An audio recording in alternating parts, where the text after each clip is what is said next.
Or put a pig in a pumpkin and call me Harold. My hand's in a splint. G'day guys, I hope you all been very well. This is a little insight as into why I haven't been posting anything for the last few months or so. I haven't had the motivation, nor have I had the want to talk about anything guitar related, even though I have, mostly because I haven't been able to play. And that video I posted just recently of the 50 strap build, you know, that was just something that, just to keep myself motivated and wanting to play music in the near future when this eventually came off. And well, for all of that, here's how I managed to put in the splint in the first place. So as a musician, just fresh out of uni, trying to find work as a session muso, whatnot, and trying to pay bills, phone bills, trying to get my driver's license, trying to buy new guitars, buy new equipment, buy mics, buy laptops, etc. I haven't been able to do that, so I needed a part-time job. The part-time job I managed to eventually get my hands on. It took me about 12 months to actually land the job that I'm working in now.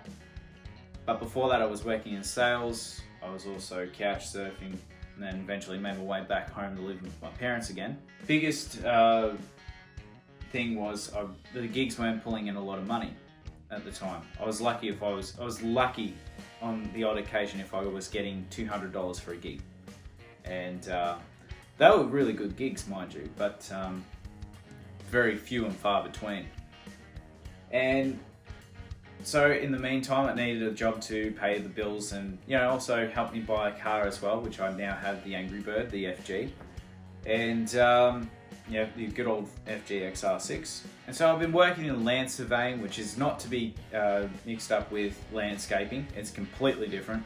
What I have to do is carry around a 2-meter pole that stands, you know, well, 2 meters high, with a GPS rover attached to the top, and a GPS and heavy computerized keyboard that communicates to the rover, to the satellites up above, to measure different levels and whatnot, and contours of land and whatnot. And I've been through that job. It was one of the main contributors as to why I have my hand in the splint. And it was mostly because I was carrying that around from point to point. The unevenness of the height of the weight and whatnot distributed through my left hand, while my right hand was controlling the keyboard because I was right-handed.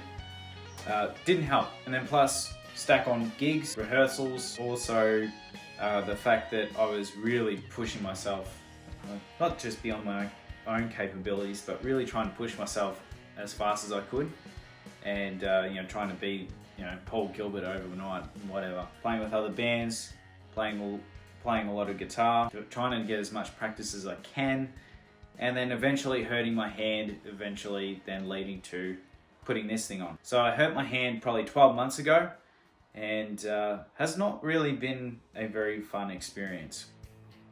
I've been straining my hand. I've been feeling very lost for musical inspiration, just completely lost, downright lost, like depressed, like legit, not even joking. From that, I basically put down the guitar. I finally got off my backside, went back to university. This time, since I've graduated my music performance degree, I'm now studying a bachelor's degree in audio production.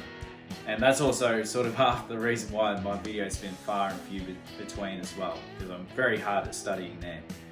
And for those of you who have jumped on the subscription train and you know, even though I haven't posted anything and been liking and commenting, I appreciate it so much. You have no idea. And on the midst of all that, I eventually got to see a specialist, and a few months ago, maybe even late November last year, and they sort of put me onto the right track as far as a bit of rehab and all the rest of it for my left hand.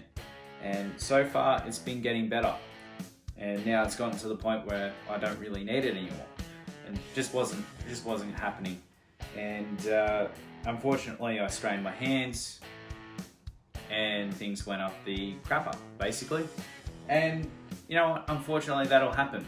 And some of the other contributors as well is also the guitar's profiles, the guitar's specifications.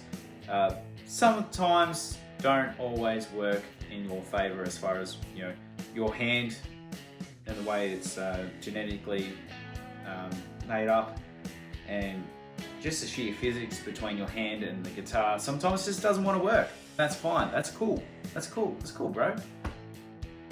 Even though that may be the case, realistically, there is ways around it. And if you've got a guitar that you really, really love, but you know, you're starting to feel very sore, very strained, you know, you feel like, you know, the guitar's not working for you anymore, there's a couple of different ways to go about it, as far as different solutions as well, for you to, well, be able to play that guitar again. One of them's changing the neck over, another one is changing the gauge of strings, another one's maybe even just changing the bridge, or maybe the way the bridge is working. There's a few other, a few other little bits and pieces, but for me, the neck profiles haven't been working for the last 12 months or so, and that was quite a downer as well. Obviously, there's different neck profiles out there, and not all of them are going to work the same for everyone else. There's a lot of shredders out there who love a flat, very flat Charvel Ibanez radius, which I would never go near, because for some reason it feels like it's cutting, or it's like it's about to split my hand right open in this particular area of my hand. So I'm never going there, I'm telling you. But if I was to buy a Charvel, I'll rip that neck off and put on what is a soft V, or even something just a little more smoother and just sits more in the hand. There's two examples here. I use two Fender necks for examples. You have the modern C-shaped Fender neck. This is actually more of a D-shaped Fender neck from the Highway 1s. And you also have the classic 50s soft V. This is actually reproduction by All Parts. I've just gotten a mid-60s sticker applied to it, because I like the 60s sticker a lot better than the 50s one. Upon the two differences, you've got the radiuses. This one, 7.25. And then you've got the 9.5 inch radius, or this might even be a 10.5 inch radius. No, it looks 9. It's 9. And this, upon also the very flat C shape that's down here at the neck, doesn't really agree with my left hand these days. Unless I was sitting down, or I was sort of playing in a different angle where where my hands were maybe a lot smaller, because I've had this guitar since I've had this neck on my Highway 1 since I was 16, so the way that the guitar feels nowadays would have been a lot different back then. So that's why this neck is. And then you have the soft V, which just sort of sits just very nice and in a perfect sort of V shape. Oh, yourself out, James. Nice soft V shape that just runs along your hand like so, and very swimmingly. So you be swimming. That and the actual radius, I find, is actually a lot more, I guess you could say, symmetrical, maybe not even perpendicular. That's not the right word for that, James. Yeah, it just fits more in a symmetrical scaling for my hand. Just feels right. If it feels good, it must be right. So your absolute last resort is to change the neck on your favorite guitar. In this particular instance, my Highway 1, I love how it sounds, I love how it feels, I love how it well, not so much how it feels, I love how it responds in terms of like the pickups versus the strings and the 6-point trem.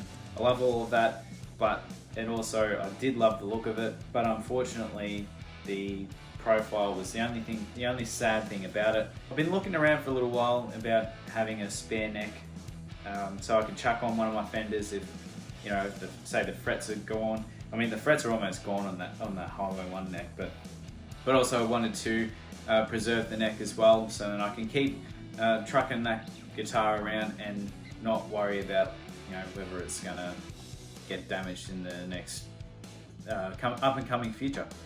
And here's how it looks with a 50s Vintera neck. Now I've rounded the edges along the sides here, probably can't tell. You probably can't make it out on the screen, but I've done that just so that you have the rolled edges. Soft V-neck as well, which was a bonus, which was really cool that Fender had done that with the Mexican series. Makes those guitars a little more desirable, having a decent neck on them. 60s guitar actually, in fact, not just for their sound but also the way that they play these days. And it's been resonating very nicely.